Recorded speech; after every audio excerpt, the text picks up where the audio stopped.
tell me what this is?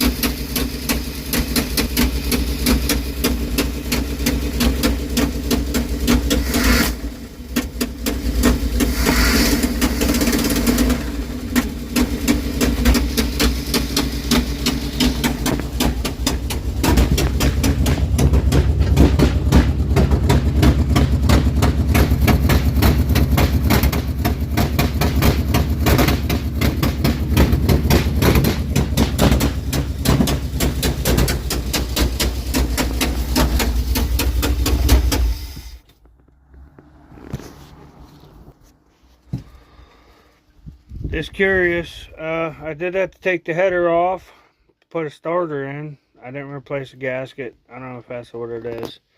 If someone can help me, I would fucking greatly appreciate it.